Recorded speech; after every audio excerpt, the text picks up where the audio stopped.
Good morning, guys. Welcome to Coffee Chats. Dr. Val here. I'm a few minutes late, trying to get my notes scribbled out here.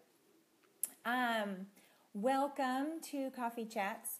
Today I'm going to talk about, this is number 4, my healthy tip number 4, and it's really about gut health. So we're going to talk about the gut and the gut microbiome. If you've not heard these terms before, you're going to get a little bit of an education today. And then what you can do about it, which is my number 4 tip. So if you haven't heard my number 1, 2, 3 yet, they really feed into why this is number 4.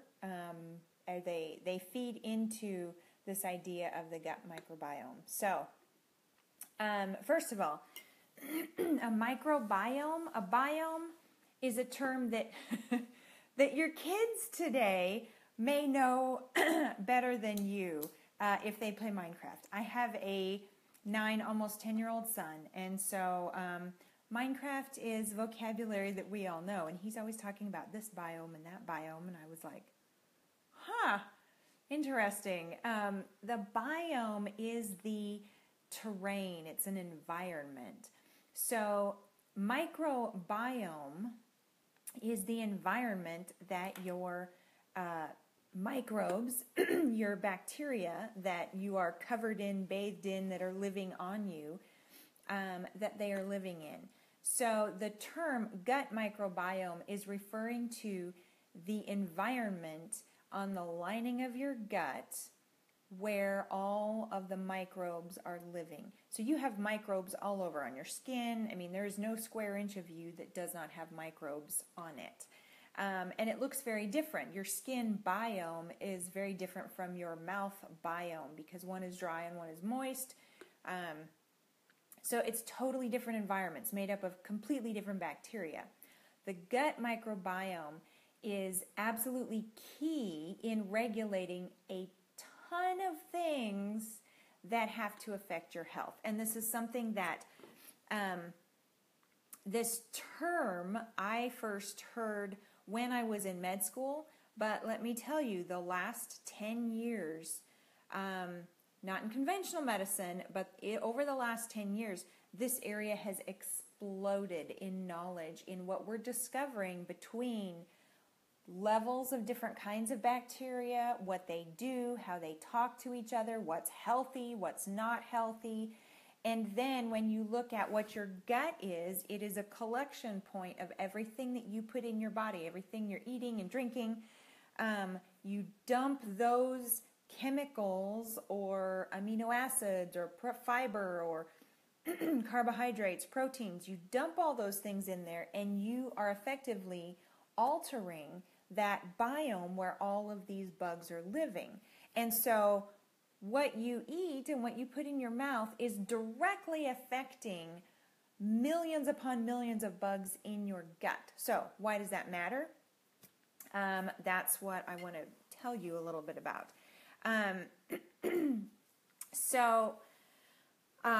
Obviously, we think of the gut in terms of absorption. It's there to take the nutrients that we eat, break it down. That goes across the membranes into the bloodstream, and the blood carries those nutrients around the body, and the body uses those building blocks for energy, right? That's what the gut does. Yes, but there are a lot of things that you eat that you actually can't digest. There's a lot of things that you eat that your body, there's a lot of things that your body needs, certain vitamins that you actually can't get. You can't make it yourself. And it's the bacteria living in your gut that take certain foods that you're eating, and as a byproduct, they make something like a vitamin B12 or a vitamin B, whatever, not 12, but a number of various vitamins that's a byproduct of bacteria. So what you're eating needs to be feeding these bacteria the right things that they need, and then their byproducts are benefiting you. that is the case in many, many types of bacteria families that they've looked at. Extremely beneficial in nutrient give and take. So what you're eating is feeding them, and what they're producing is actually beneficial to your body. And you have to have bacteria as that middle step. You can't skip it. So the types of bacteria are really important. But that nutrient breakdown is really important. So a lot of the things that you eat, there's a whole bunch of carbohydrates that are non-digestible. They go through all your small intestine, they get to the large intestine, where most of the digestion has already taken place. And it gets to the small intestine, and that's where the highest concentration, the first part of the small intestine is the highest concentration of bacteria. They take all this non-digestible fiber. If you hear the term fiber, that's essentially, fiber is feeding the bacteria. You don't digest it, but your bacteria need it. It takes that fiber, and as a byproduct for digesting some of that fiber, it makes something called short-chain fatty acids, a whole family of them. Some of those short-chain fatty acids are absorbed locally by the colon cells for energy. It gets a source of energy boost from short-chain fatty acids. Some of those short-chain fatty acids help increase the mucus layers, the mucus layer that lines the gut, which is essentially where most of these microbes live. There's a thick layer of mucus that covers the large intestine, and that is where a lot of these bacteria live and communicate, so they're not washed away by the movement of the gut and fluids and all this stuff coming through. They actually live in this secreted mucus. That also is a barrier to the actual skin of the colon and the stuff that's coming down, all the digestive acids and juices and things. So the bacteria are living in this. Well, that short-chain fatty acids, some of that helps the skin or the colon lining cells to actually increase mucus, increases the blood flow just under the skin cell. So you have, I mean, this is pretty amazing to think about, but in your colon, your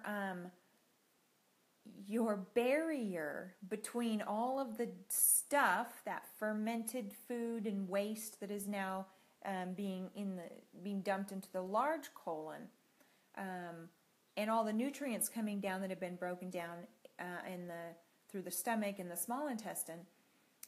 When it comes to the large intestine, you have one cell thick layer of cells, your colon lining, between what's going through your gut and your bloodstream. So you have all these little capillary beds in these folds of, they're called villi, folds, itty bitty little finger-like projections of cell lining, because that increases the lining. If you were to stretch it out, it would cover like a soccer field, I think is what I just recall from somewhere. That's how much that expands the lining. So you have fold upon fold upon fold upon fold, and then in this, when you zoom in on that, you have these microvilli, even more projections, and that layer between the gut and the bloodstream, the capillary bed that comes up right underneath it, it's one cell layer thick. So it doesn't take much to damage it. It can be very fragile, but it has to only be that thin because you have to be able to get nutrients across that cell layer and into the bloodstream. So the short-chain fatty acids made by the bacteria help to maintain those layers. They're called crypts, and it helps to repair any damage on that one cell layer thick and help maintain tight junctions. So each of those cells, it's really important that just stuff can't come like a sieve through those cells, so they have literally a tight junction between one cell to the next cell to the next cell to the next cell. Along those cell layers, they like interlock basically with really strong structural proteins, and it's called tight junctions. Well, there's certain things, and we'll get into this, that can actually break down the tight junctions. And literally in between the cells, which are pulling the nutrients in, passing it through, and giving it to the bloodstream, so they're doing their job. It's like the, I don't know, like a change station. Something, it's a gateway.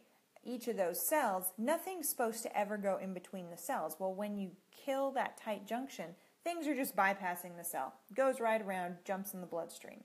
And you end up with things from your gut, food particles that were supposed to be broken down, or things that are not supposed to be allowed in, that just travel straight to your bloodstream and get carried in.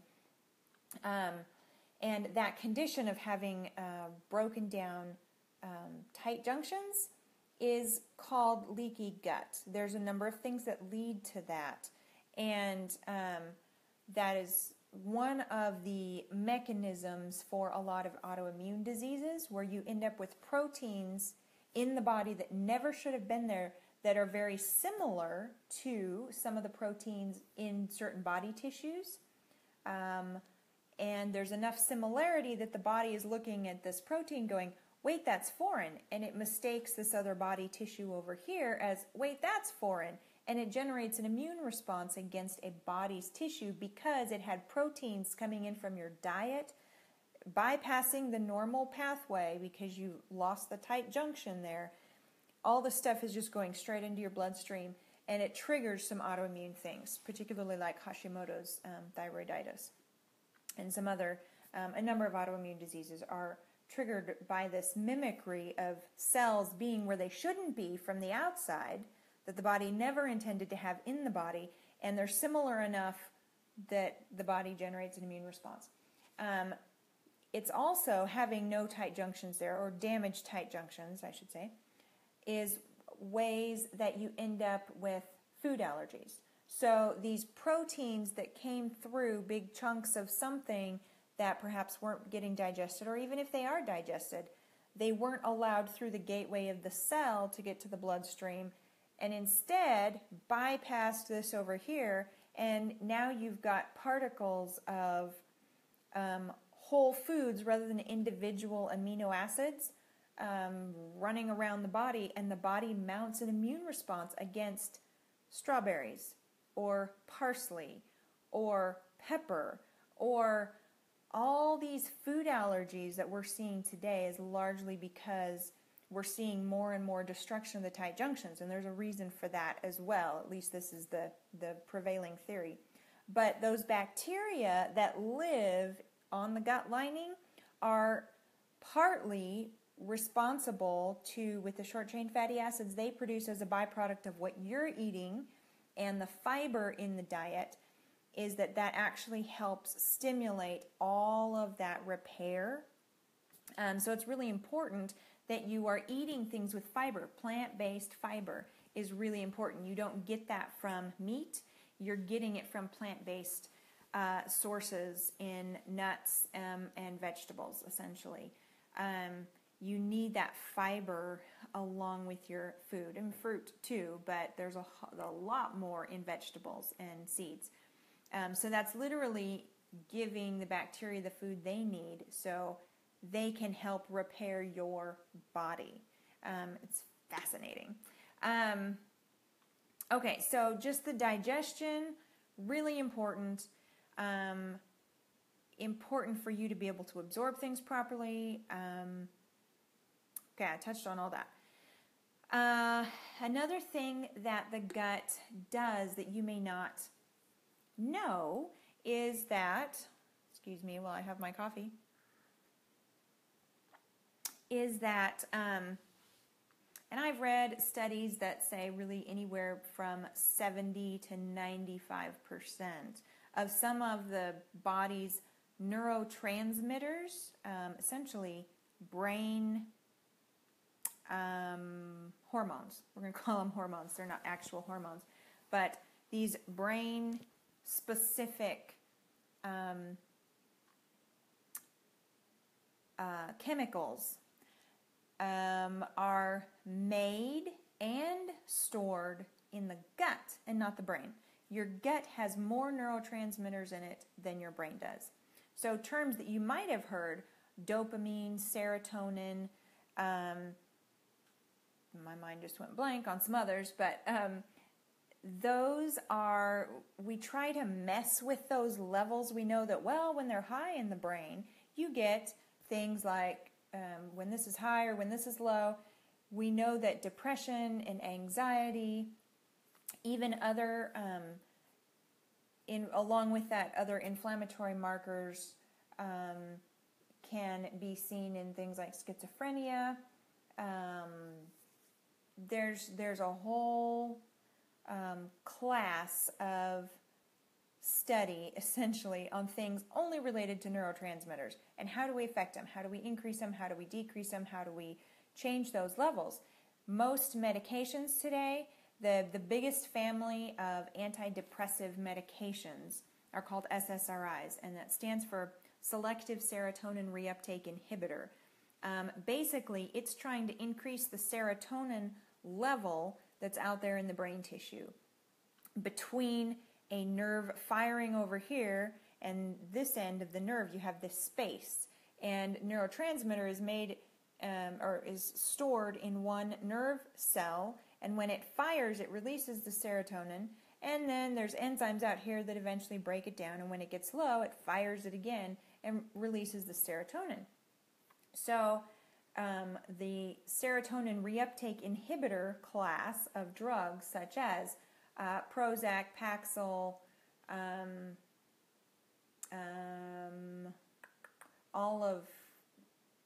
most of the antidepressive medications. I think there's 8 or so main SSRI drugs.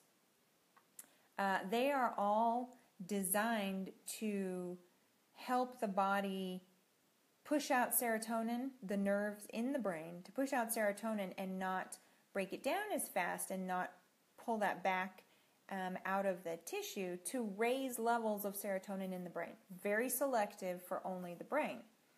The thing is, most of your serotonin production, 70 to 90%, comes from the gut, and specifically comes from bacteria in the gut as part of that pathway. So bacteria are actually helping your gut to make serotonin, which then gets, transported and stored in the nerves of the brain and other places. But primarily, things like that are only in conjunction with bacteria in your gut. So that's kind of an important oversight that the more happy bacteria you have in your gut, the higher the levels naturally that you get of serotonin, that your body will make more. The same is true for melatonin. Melatonin is not considered a neurotransmitter, but melatonin levels are low for a number of reasons, but it can be low when people have a lot of trouble sleeping. So insomnia is a big issue for all kinds of reasons, stress and you name it. Poor eating and our stressful lives do not allow us to sleep very well. Well, one thing that we do know that is related to sleep is melatonin. It's supposed to be stored up during the day by cells and then released into the bloodstream when the sun goes down. And that is to trigger a sleepiness, that you're supposed to get sleepy. A lot of times it's not stored up in the body during the day. Partly it is made largely in the gut.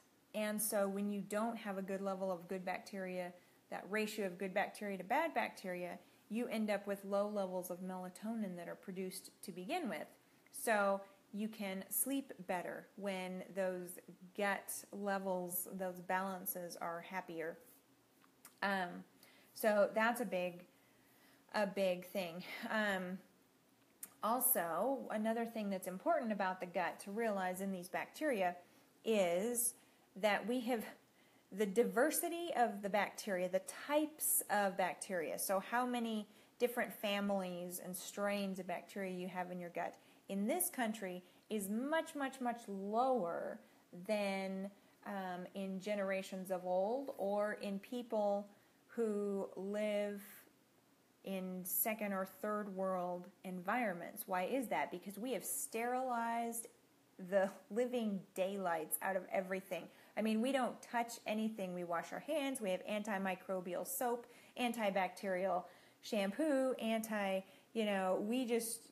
everything is so sterilely clean. We don't get the exposure the way that we used to.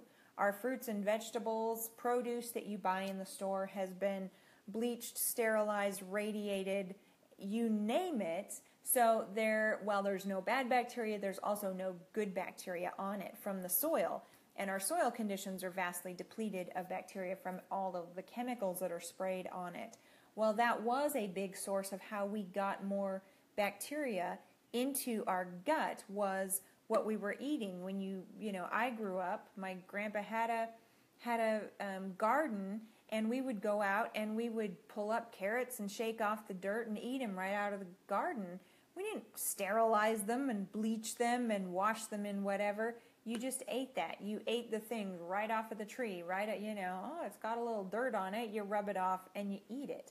That is the way it used to be, and we got a lot more bacterial exposure through that were good for us. And not bad for us, good for us. The studies have shown that today, people that eat a standard American diet today, the diversity of bacteria, the types of bacteria in their gut is 2,000 to 3,000 different types. That may sound like a lot, but other indigenous populations that are not touched by Western culture have 10 times that, have like 20, 25,000 different types of bacteria in their gut. And that is a good thing. Now, there are more and more studies where certain bacteria are extremely protective, and it's only that specific family. Those couple of bacteria they make a protein, or they generate an enzyme, or their byproduct of what they do is extremely protective against this certain kind of disease. For example, MS. There was a study, it's probably been about 8 years ago, 6, 7, 8 years ago.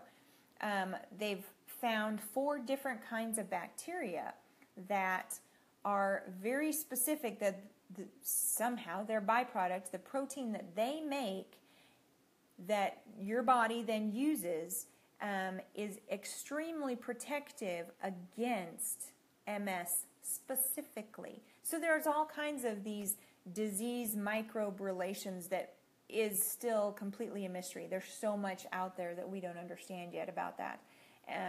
But we are discovering more and more and more, oh my word, we need more diversity. We need the more different kinds of bacteria that you have, the good bacteria, then you are much better protected.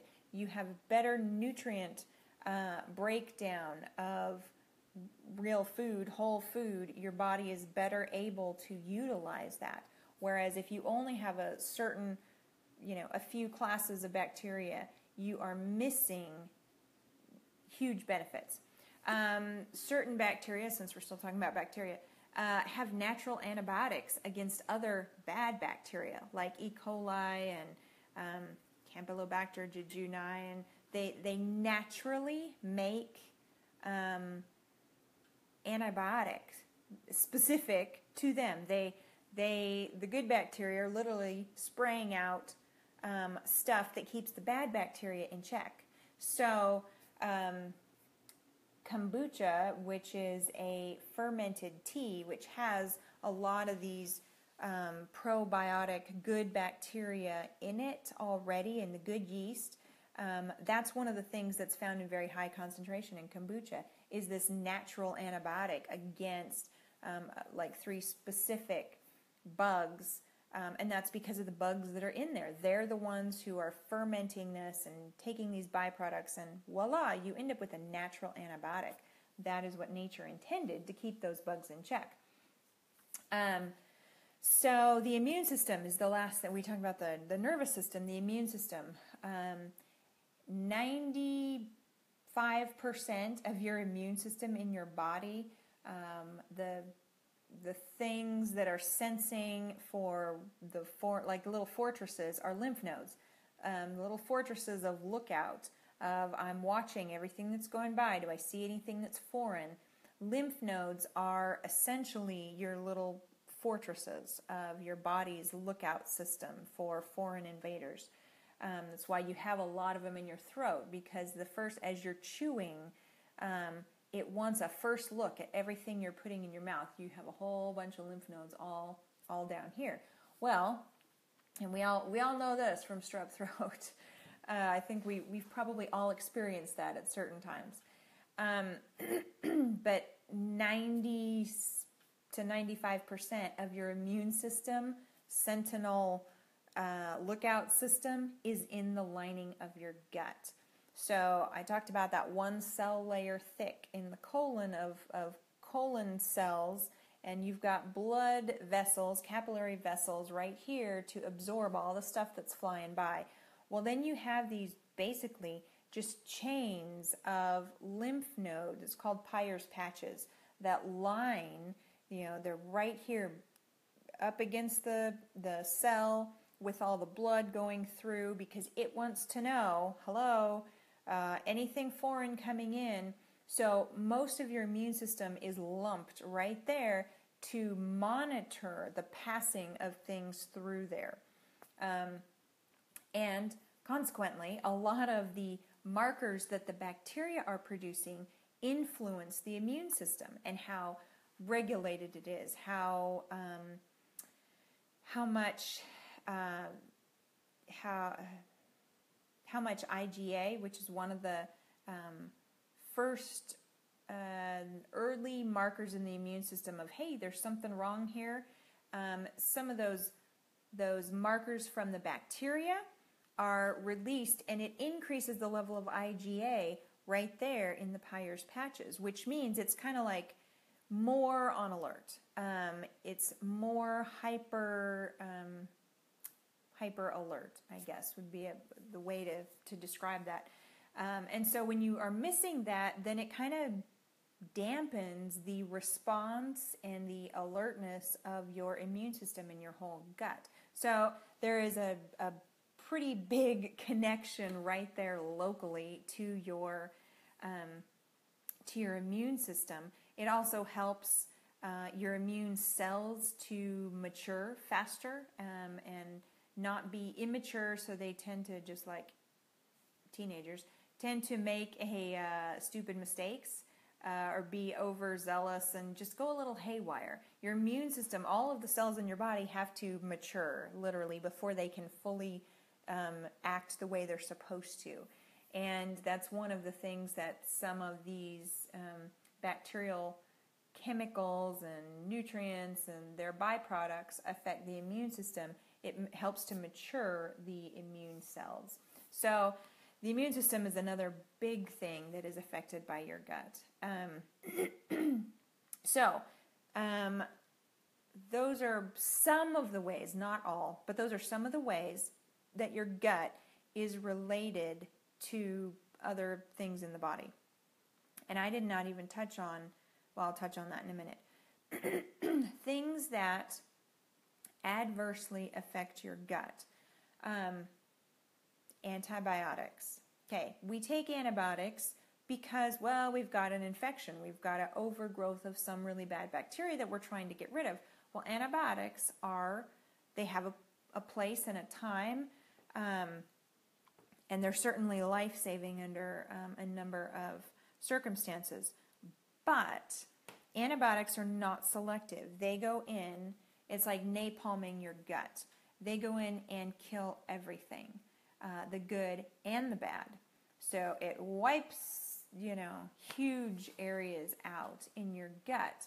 And then, depending on what you're feeding in your mouth, what grows back after that is largely affected by the things that you're eating when you're sick and as you come off the antibiotics, as to what gets repopulated. So antibiotics go in, they kill everything. GMO foods. So the one of the reasons why genetically modified crops exist, genetically modified organisms exist, is to allow specific sprays to be put on crops. Another genetic modification is that, like in corn or cotton, corn and cotton, it has genes to affect the bugs that eat it, to kill it, so they don't have to spray it as much. And all of this was approved because, well, humans don't have those pathways in the body, and so it doesn't affect us.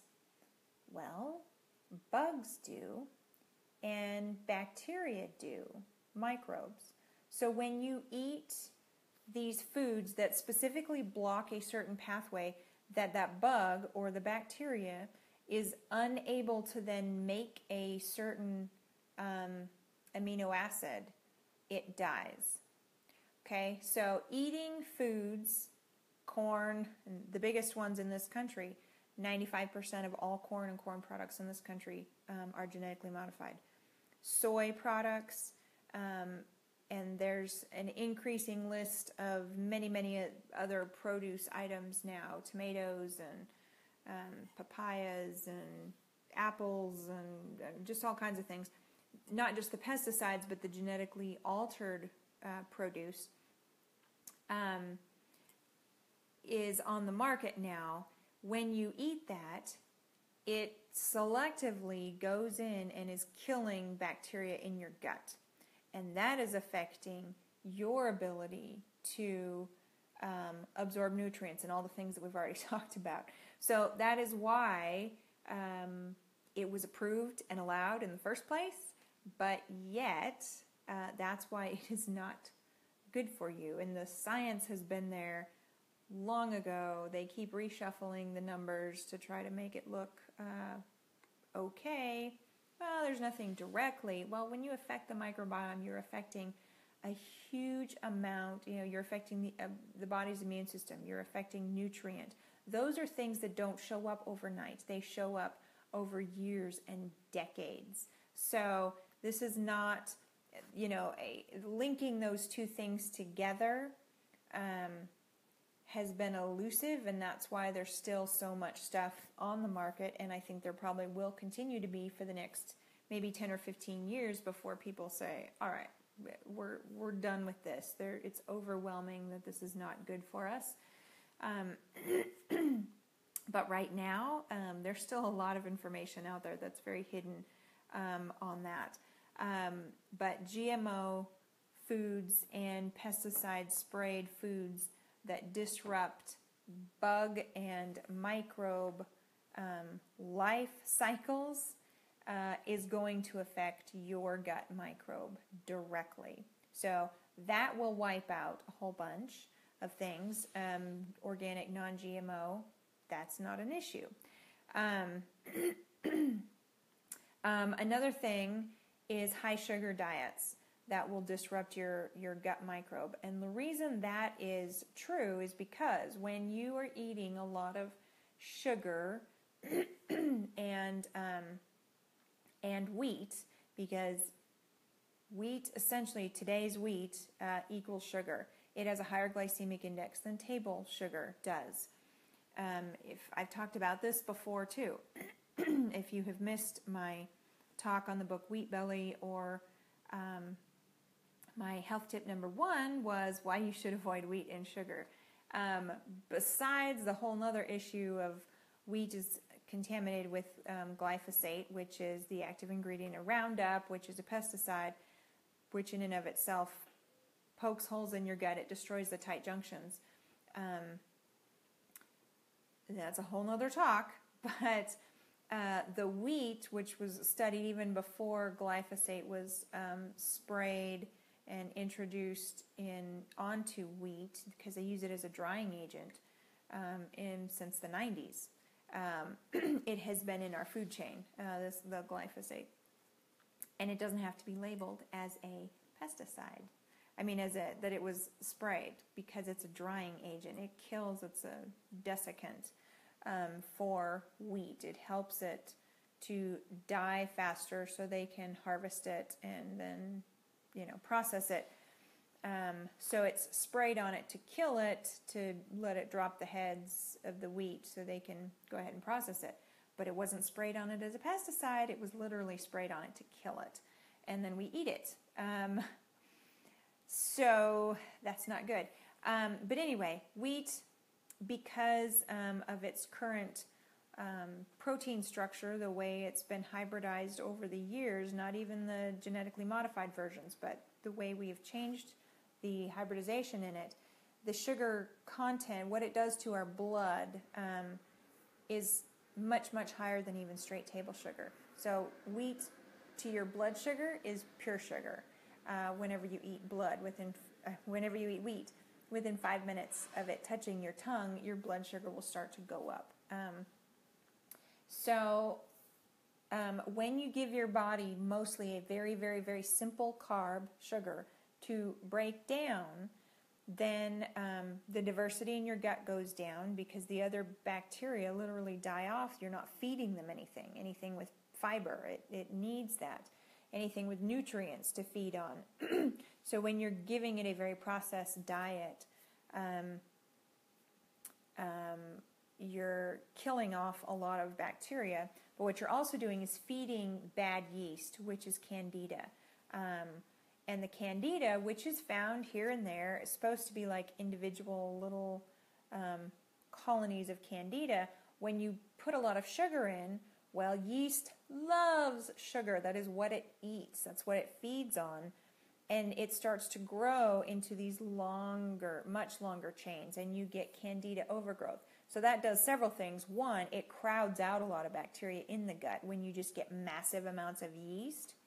And two, if you have that in conjunction with a leaky gut where you've got these holes in your gut, those yeast clumps, literally chains of yeast, will get taken into the bloodstream, and they can be deposited all over in the body, which can lead to a ton of inflammation. Specifically, it's been linked to joint inflammation, where they go in and, lo and behold, there's yeast in there. How did it get there? It got there because you had disrupted tight junctions, yeast overgrowth in the gut, got put in the bloodstream, and the bloodstream just carried it all over the body. And you end up with all this inflammation all over the body from yeast getting in that way. So there's two reasons why yeast overgrowth is really bad for you. So cutting down on sugar helps with that. And in many cases, while you're trying to work on healing the gut by giving it good things, taking an antifungal to kill off the yeast overgrowth can be an important step in that. So those are things that essentially can wipe out and disrupt your gut microbiome. So what to do is, first of all, eat whole foods. Stay away from packaged and processed foods. You want to feed, the saying of you are what you eat. Well, it's really not that simple. It's you are what you are feeding your microbes, because your nutrition that you are getting and the healing that you're getting to your body is coming from what you are giving to the bugs first.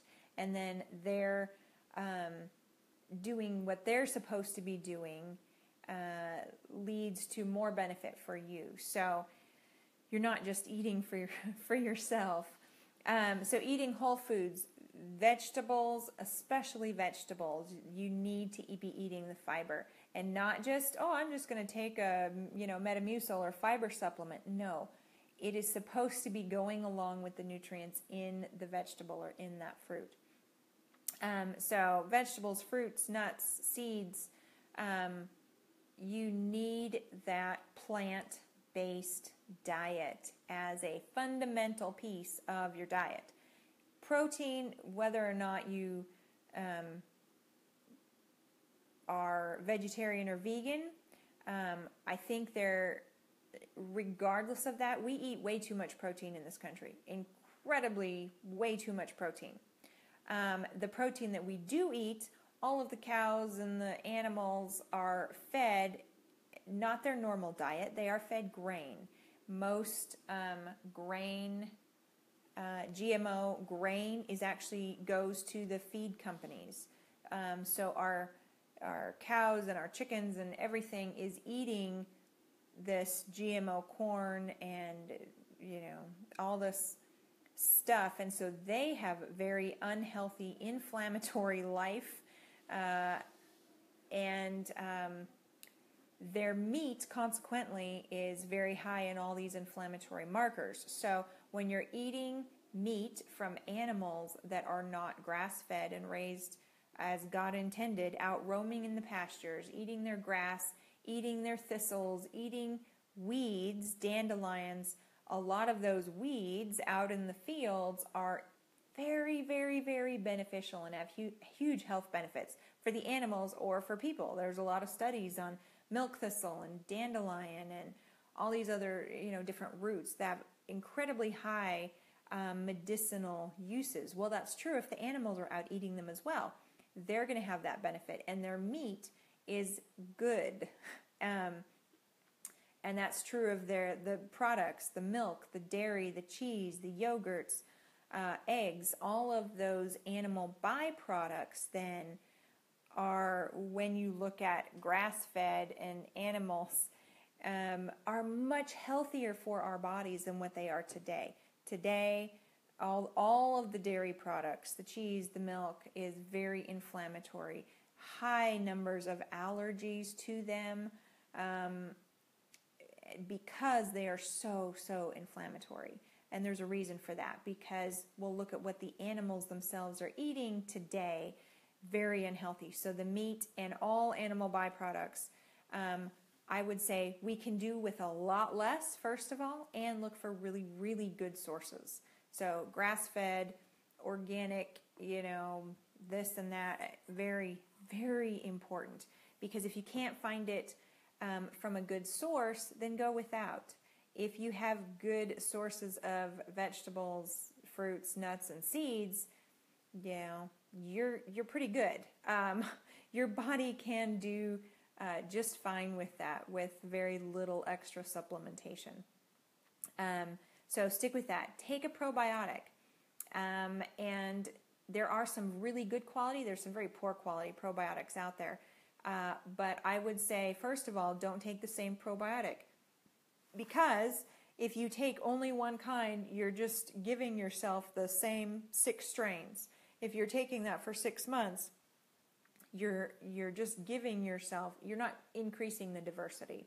So take one kind for a month and then switch brands. The next month or 3 months, however many months the bottles have, change brands. You need that diversity because this brand has these and this brand has these. So if you're looking at cost, I think of it this way. Okay, I'm going to buy, some of these in the supermarket and they're, pretty cheap. And then I know this brand over here is super good. If I'm doing these cheaper ones, that might cost $10 or $15 or $25 for a month, and this one over here is costing $50, well, I can do that for 1 month or 2 months. And then I'll switch back and, and do this one up here. And then, I can afford that one if I'm rotating it with others. So the point is, rotate your probiotics, and everybody should be taking one. If you do have to take antibiotics for any reason, while you are taking an antibiotic, you should actually take a probiotic 2 to 3 times, even 4 times a day, so that your body is not absolutely wiped out of the bacteria. When you're off of the antibiotics, you can cut back to taking a probiotic once a day. But when you're on it, it can help prevent the diarrhea that a lot of people will have when they're taking an antibiotic. Some people are, very sensitive. Well, stomach issues or diarrhea issues when they're on certain antibiotics. Well, there's a reason for that. You've got massive die-off of all the bacteria in your gut. Taking a probiotic 3 to 4 times a day will help to prevent that and help to have this complete wipeout syndrome happen. And then when you're off the antibiotics, go back to once a day. So there's just a quick thing on that. And then the last thing you can do to really, really help your gut is fermented foods and drinks. So fermented foods are the way that our great-grandparents and grandparents used to store food. I mean, yeah, we had canning, but that was different. Fermented foods have been around a long time, which is taking something like cabbage and you add some salt water to it, not a ton. You're not brining things and pickling things, but you need some of that natural moisture out of whatever it is, and you submerge it in basically a non-oxygen touching environment. It becomes anaerobic environment in there. And the natural bacteria that are on the cabbage is a really good example. It has natural, really good bacteria that just grow on the plant. They live on the plant. So you don't have to add any other bacteria to it. You just chop it up and stick it in a jar. And anyway, the good bacteria that are in there grow and they start to ferment in a good way, ferment that vegetable and break it down, and you end up with sauerkraut. So there are stores where you can buy raw sauerkraut that is not killed. So if you're buying it in a jar, in some, in the condiment section, a jar or a can of sauerkraut, it's dead. It's completely dead. It's been pasteurized. If you turn it over, it will say it was pasteurized or processed or heat pasteurized. There's some different terminology out there. But basically, they had to stop the bacteria growth to be able to put it on a shelf. You go to a refrigerated section and you will find some kind of vented bag or vented lid in a jar that is live, meaning it is still active. It has still got all the good bacteria in there, and you should eat something live like that food, a sauerkraut, a kimchi. There's a number of pickled, not quite pickled, but other variations of that. It's a fermented beets, fermented slaws, those kind of things. Are very good for you. You should not have a whole bowl full. That's too much, but you need to consistently have a little bit every day. Same thing with drinks. Some fermented drinks are kombucha, which is a fermented tea. It's real easy to make yourself if you learn, as are fermented vegetables, doing a lot of different things. Really easy to learn to do. There's tons of YouTube videos. There is kefir, water kefir and milk kefir, where you can make your own yogurt with the milk grains or with water. It's like a fizzy, it starts out as a sugar water, basically. That's just a flavored probiotic drink, and you can flavor it with different fruits and things. That's not near as common here to be able to find. I've done that in the past, and I think it's fun. Kombucha is a little less in terms of work, slower turnover, so it doesn't, every 3 days you don't have to go change out all your grains and your sugar water and all that. Kombucha is a little bit longer, so it's a little bit better for a busy family life. Those are two drinks that are really, really incredibly good, that have a lot of that good bacteria. So those are some ideas to look for in terms of healing. There's some really great products out there that, to help heal a leaky gut. That's a step that you need to take, one-on-one with somebody who knows what they're doing and when to take it and how long to take it. But there's some great products out there. But, first and foremost, diet absolutely affects your gut bacteria. And that has massive health benefits, from skin rashes to schizophrenia to behavioral issues to anxiety to sleep to inflammatory conditions like arthritis and autoimmune diseases. I mean, it literally has a role to play in everything. And so healing the gut is really the first step to healing so many other things in the body.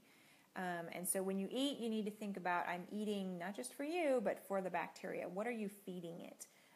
Is it going to help? Is it going to kill them? Is it going to put you 5 steps back in terms of your health future? So that was a little long-winded and a little bit technical, but I hope it's piqued your interest to think about this a little bit more.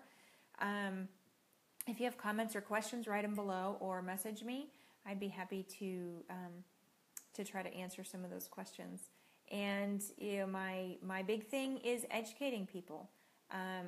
Is if you don't know this, you can't take it to heart. You can't make decisions for your health until you understand this stuff. And this is a key component to health. For anybody to be healthier, it has to start in the gut. So I hope you've all learned something today, and I will be doing another. I'm trying to think I had a plan what I was going to do for next week, but I've forgotten. Anyway, questions or comments, write them below. Share this video, and follow along on my page for recipes and other health tidbits. I am still working on my website. It's coming along, I promise. I'll be doing blogging and posting more resources and things, products that I recommend, websites, other doctors to listen to who do a really good job with videos or a really good job of handouts, but I'm trying to be able to make resources like that available to people. So, okay, I will catch you guys next week. Have an awesome week, and just a great rest of your day. Bye.